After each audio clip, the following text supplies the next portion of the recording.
Ndakunda kuramukanya ndamukanya amahoro ngira nti shalom.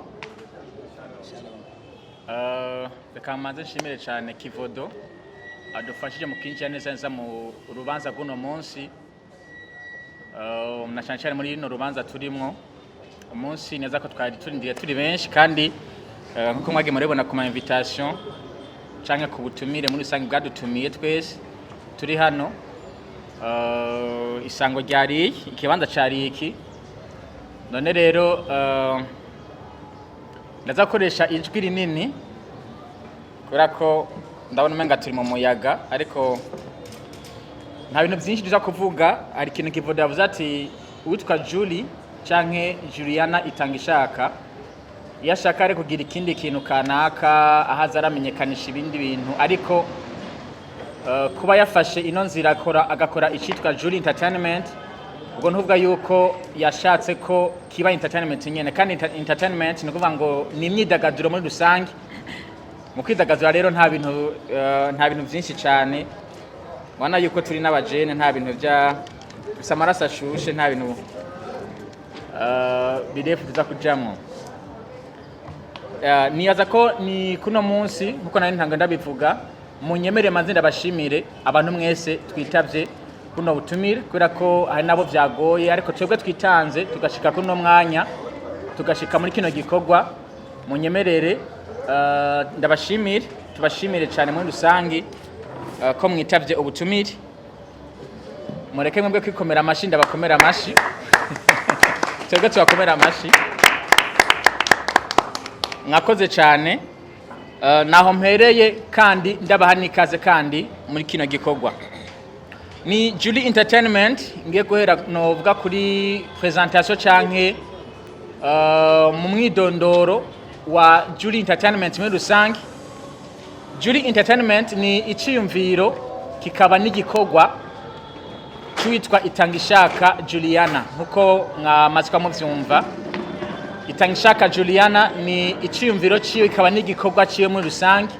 Uwo nawe akaba asanzwe ari n'umuvuka ntara iyi ntara nyene turimo ya Bujumbura ni hano nyene mu gihugu cyacu Burundi ariko asanzwe kano kanya tuko turavuga aba muri leta zunze ubumwe za Amerika.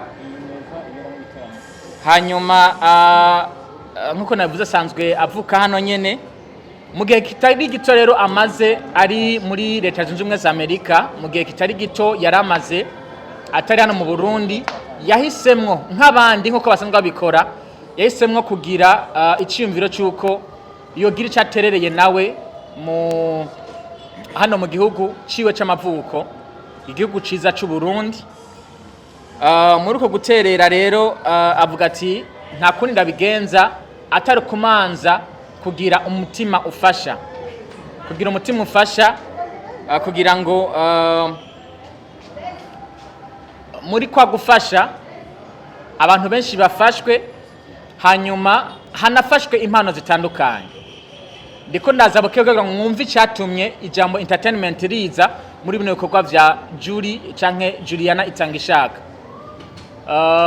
Mu gufasha impano zitandukanye harimwo abaririmbyi bazofashwa, harimwo ugwaruka rutandukanye rusanzwe rufise izo potentiel canke ubwo izo mpano.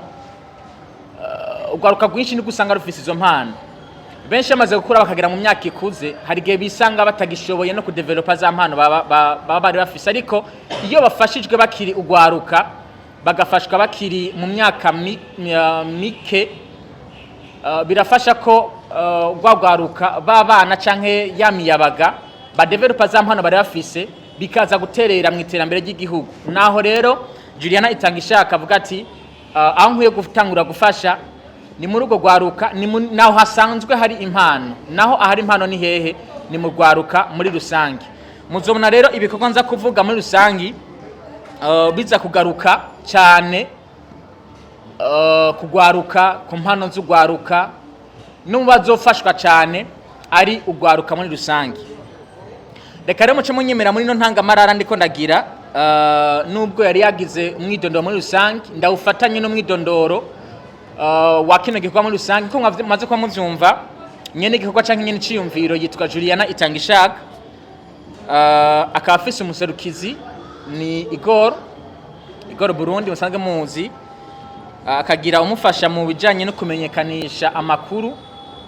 Uwo nawe ni jewe ndiko ndavuga MC Shalom canke Manyisufura Nzima. Tukagira hakabaho kandi n'usanzwe ari umunyamabanga yitwa Irene Rankunda, naza ko muri ko muramubona. Hari n'udufasha mu gutanga ivyumviro canke mu guhanura, ni umuhanuzi yitwa Nkezirabona Amos, n'uyu turi kumwe hano. Twinjira rero mu gice novuga gikurikira, ni nka development bino turimo mu mbono kazoza y'igihugu. Igihugu cifashe mu 2040, igihugu giteye imbere mu 2060. Witwa Juliana Itangishaka, uyu nyene tuko tuvuga muri vya vyimviro yahera ko agira, yavuze ati nta numwe akwiye gusigara inyuma muri rya terambere tuko turaviza canke tuko turaraba imbere. Na cyane ko rya jambo rivuga riti turi kumwe kese birashoboka. Mu vyimviro vyiwe rero amafaranga yiwe canke uburyo yoba afise yobukoresha mu bindi, ariko muri ya mbono kazoza mu gihugu cifashe mu 2040, igihugu giteye imbere mu 2060, yashatse ko dufatana amaboko, yashatse ko afata amaboko abandi. Acakura rero citwa Julie Entertainment. Julie Entertainment nayo irimwo ibi bikurikira, harimwo icitwa artist management canke kumanaginga bari abanyempano. Ndaza kuza hepfo ndabivuge gatoya mbega bizokorwa gute, ariko ico nico cambere kiri muri Julie Entertainment. Hakabaho kandi ca kabiri citwa Julie Competition. Julie Competition harimwo competition ko mu vyumva, harimwo uguhiganwa, ni ugwaruka ruzohora ruhiganwa, hanyuma abagira amahirwe canke abagize amashance kuko barashaka kuba bashoboye bose, ariko ugasanga amahirwe yagize umwe, babiri canke batatu. Ndavuga hamwe usanga tuvuga ngo wabaye wa mbere, wa kabiri canke wa gatatu, suba ko batabishoboye yarinze gira pa canke intambuko yo gushika muri iryo higanwa. Uko bigenda kose nuko aba yumva ko abishoboye. Rero amahirwe usanga yagize uyu canke uwundi mu bya bibanza tuvuga ngo ari mu kibanza ca mbere, ca kabiri canke ca gatatu. Ni competition rero zizohora ziba mu citwa Julie Competition muri Julie Entertainment. Rizoza ari higanwa ku baririmbyi. Ndavuga abarinzi kubera ko nico gisata ca mbere kizotanga gukorerwako, nubwo harimwo n'ibindi bisata bizohora bikorerwamwo atabaririmbyi gusa. Maza kuvyumva hepfo gato yuko nk'igisata c'abarinzi cyo kigiye kuba gitangurirwako ubu vuba. Harimwo kandi icitwa Julie Event. Julie Event ni Julie Entertainment izohora itegura imyanya canke ibihe byo kuryoherwa kumwe n'abartiste batandukanye. Muri evenema haba harimwo muziki, muri evenema haba harimwo art zitandukanye, abashobora kubagira amakomedi, bashobora kuba batumiwe, aba DJs canke bamwe bacanga imiziki baba batumiwe. Ni ivyo mutuzosanga muri Julie Entertainment. Hazobaho gutegura ibirori bihuza abartiste batandukanye, bakaza tukaryoherwa,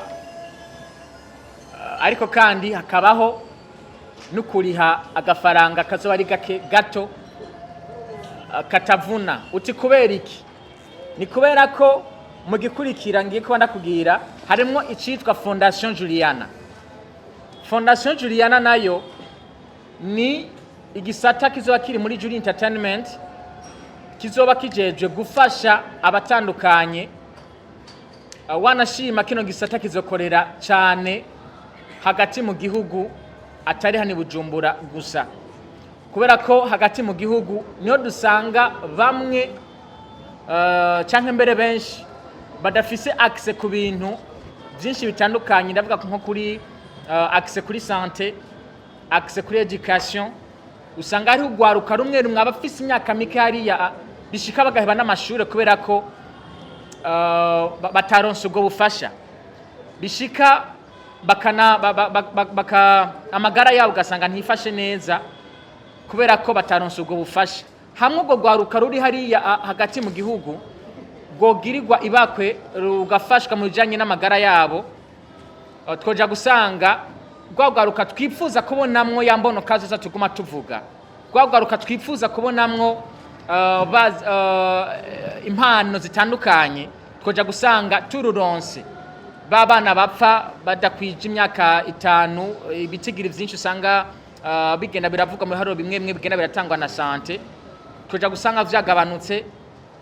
Baba jene tubura kubera ko bagize amagara mabi, twoja gusanga tutababuze. Rero ni Fondation Juliana izoja gukorera cyane hagati mu gihugu kugira ngo bafashirize muri izo secteur, nako ndavuga cyane muri secteur ya education na secteur ya santé, muri rwaruka ruri hariya hagati mu gihugu. Muti kubera iki hari hagati mu gihugu? Navuze ko ari kubera ko ariho dusanga ibiharo byinshi by'urwaruka rugira accès nto kuri santé ndetse no kuri education. Muri kwa kundi navuga nti ndaza kubisigura buke buke, icyitwa artist management muravyumva yuko harimo abaririmbyi bazoza bafashwe na Julie Entertainment. Julie Entertainment izofata abaririmbyi aga kuri 3, ige kuba yakira abaririmbyi aga kuri 3, muzomenyeshwa vuba. 2 bazoba ari mu baririmbyi mwari musanzwe muzi canke bari bamaze kuba bagira pa muri entertainment canke mu myidagaduro, ibafate ibaduze ibafashe mu bishaka kubafasha kugira ngo nabo impano zabo ziduge. Ariko kandi hazobamwe n'umuririmbyi umwe muri ya competition igiye kubitangura kuva uno munsi nyene tuvuye hano muri kino kiyago cyo turagiranira. No kuvuga abaririmbyi 3, 2 mu bari bamaze kubatangura, habo kandi n'umuririmbyi umwe azavuye muri ya competition igiye kuba itangura. Ubwo no kuvuga ngo igisata ca Jury competition kigiye kwa gitangura buno nyene. Nitwava hano turabwira ukuntu bica bigenda bibandanya. Aho ni kuri kimwe ca mbere navuga ca artist management, ariko kandi iriho ica kabiri ca Jury competition kandi gifatanya ko mwavyumvise yuko harimo n'umuririmbyi azoca ava muri competition yabaye wa mbere, asanga 2 baza bamaze kuba bafatwa na Julie Entertainment kugira ngo baje gufashwa kugira ngo kibigitigi cy'abaririmbyi bagera kuri 3 nkuko namaze kwanda bivuga. Julie competition rero igiye kuba itangura, izoba ari competition y'abaririmbyi nkuko namaze ndabivuga, ariko izohora ibera kuri Facebook. Kano kanya nyene ndiko ndavuga ushaka gutembera urubuga rwa Julie Entertainment kugwa Facebook, ni naho hazoca competition. Ugiye kuri page ya Facebook kandi kuri rubuga rwa Facebook kandika Julie Entertainment, ucubona ugo rubuga, hanyuma ukandika message ikakigwa mu gihe uba wifuza gukompeta canke guhiganwa muri Julie competition. Ni abazo banditse ubwo butumwa bazegeranywa, hanyuma babwigwe mbega bige ko bibandanya gute. Kuri urwo rubuga nyene officiellement niho hazohora haca ibikorwa byose by'iyo competition bige ko bitangura kano kanya nyene. Abazo bamaze kuba batanga amazina yabo, bamaze kuba berekana ko bari intéressé canke bumva ko bage ko bahiganwa, urwaruka rutandukanye ruza kwamaze kwerekana ko rugiye kwa ruhiganwa, bazoca amazina yabo yegeranywa, hanyuma babwigwe ibige ko bitangura ukuntu bizoba bigenda kugira ngo batogwe. Neza ko abanditsi n'amenyesha makuru bazosubira kandi bahamagagwe muri finale y'ino competition igiye kuba itangura kuri uno munsi nyene. Harabwa mbega vyagenze gute, nashacene ko urubuga rwa Facebook rwa Julie Entertainment ruzagwagira ruratanga amakuru kimwe ku kindi. Ica gatatu ni Julie event, nabivuze ni ama evenement agiye kuba atangura, naho nyene navyo nyene muzo bisanga ku rubuga rwa Julie Entertainment, urubuga rwa Facebook. muzohasanga amakalendriye azohora akoreshwa. Wanashima sikera ubu nyene vuba mugiye kuba mubona evenement igiye kuba itangurira izindi, muzobimenyeshwa navyo nyene ku rubuga rwa Facebook rwa Julie Entertainment, aho navuze yuko nkuko nabivuze ni hazohamagagwa abaririmbyi bafasha muri iyo evenement mu kuryoherwa, hazohamagagwa abacanga imiziki binashobotse, kubera ko tutari mu gisata cyo kurimba gusa, hazohamagagwa n'abasanzwe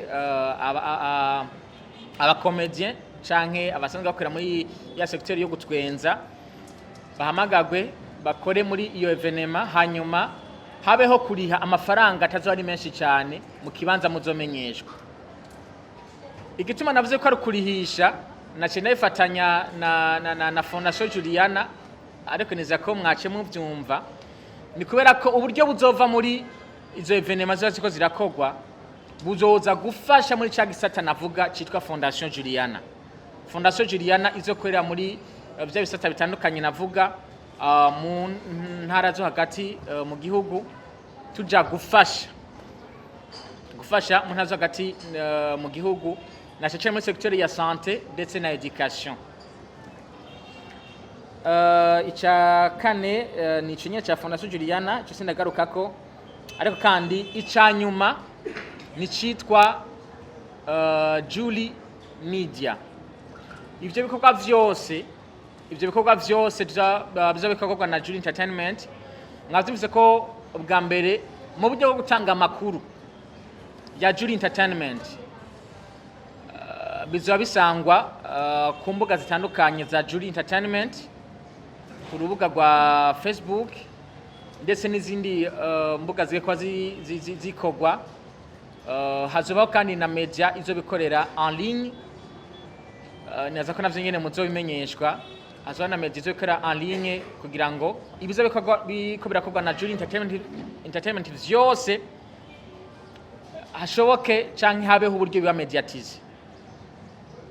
Tuzobona ama evenement tuzokora azoshirwa kuri iyo media, ama evenement atandukanye yaba y'umuziki canke yo kuja gufasha muri rusangi, ndetse n'ama competition yose azoba ari karaba bizoba biriko biramediatize kuri media ya Julie Media. Nukuvuga ibyo byose izo mbuga zitandukanye, hazobaho Facebook, hazobaho Instagram, hazobaho na YouTube.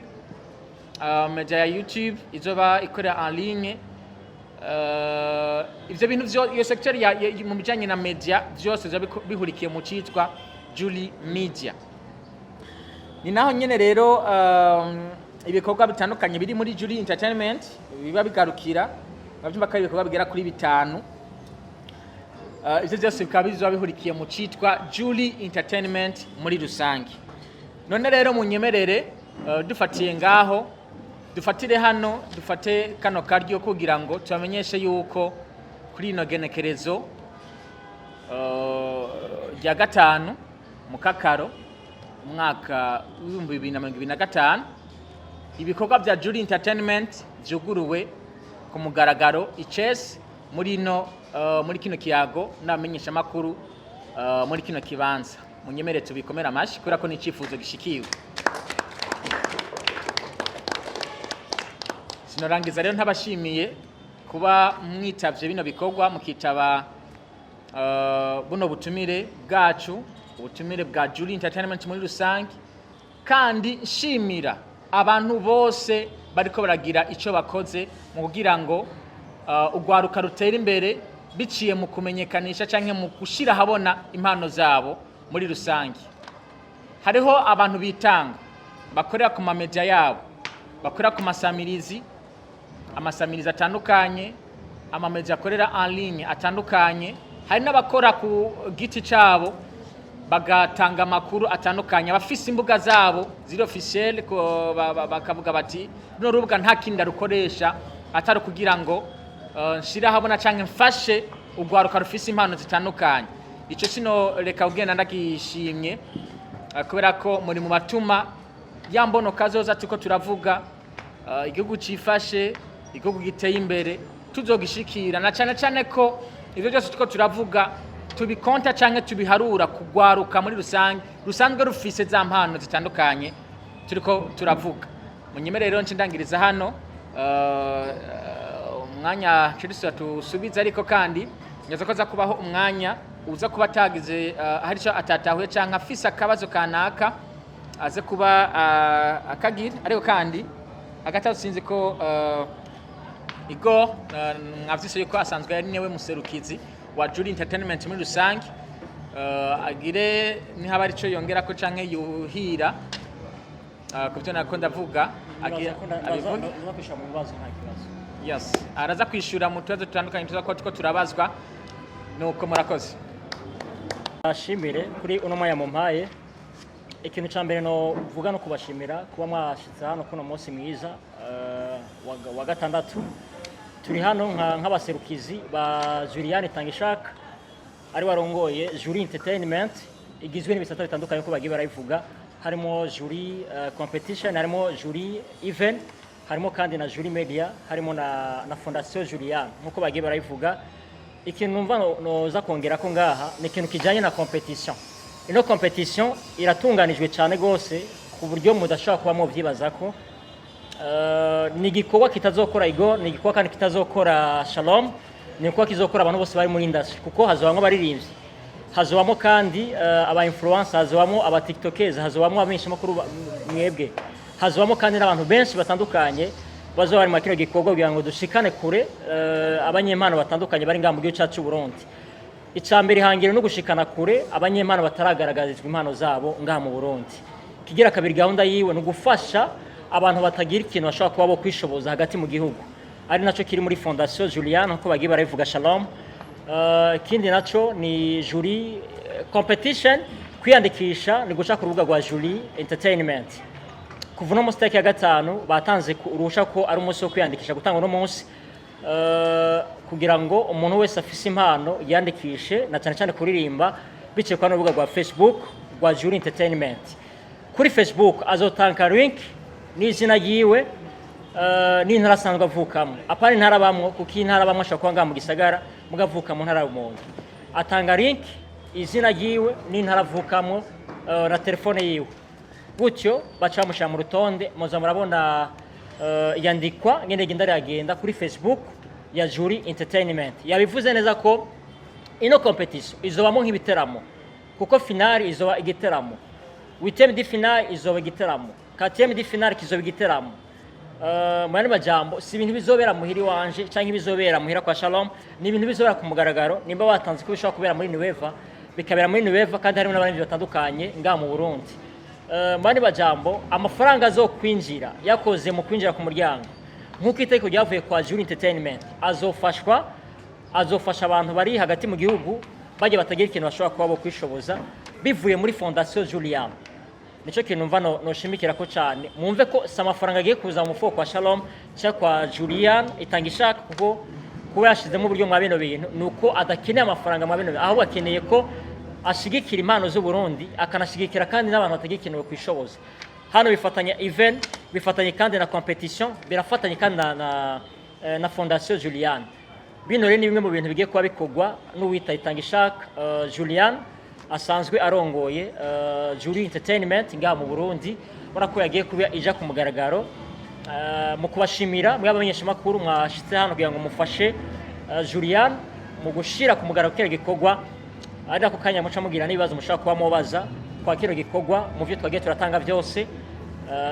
Nibaza ko vuba cyane igiteramo cya mbere kiratangura mu gihe hashobora kuba hamenyekana abagiye muri 8e de finale, kuko 8e de finale izoba haje muri 4e de finale, baje muri 2e de finale, mu nyuma bakore finale n'abarimvi batandukanye ngaha mu Burundi bashobora kuba bane batanu sinzi mugabo bazwi. Ariko hambavu yaho bavuze ko umwe mu bazaba batsinze azoronka ibako ryo kuja muri management ya Jury Entertainment, muri management ya Itangishaka Julian. Nivyo murakoze nk'umuserukizi wayo, niyo jambo numva no kongera ko murakoze. Murakoze cyane amashimeshi. Gore yabivuze ndetse na MC Shalom, nta byishingiye kongera ko, nta byishingiye kuvuga cyane, ahubwo ni juste gushimikira cyane. Ariko aravuga yambajije ati mbega bona bizobikwa gute, bizogenda gute. nk'uko babitwiganiye bavuze yuko amafaranga azoboneka ndetse n'uburyo bwose buzoboneka ni juste kujana muri no fondation Jury Entertainment kugira ngo dushobore gufasha bamwe na bariya bantaho nikora n'abandi bagiye batandukanye. Rero nico hanini novuga, ibindi tuzogenda turabimenya buhoro buhoro. Urakoze. umukobwa arabashyi cyane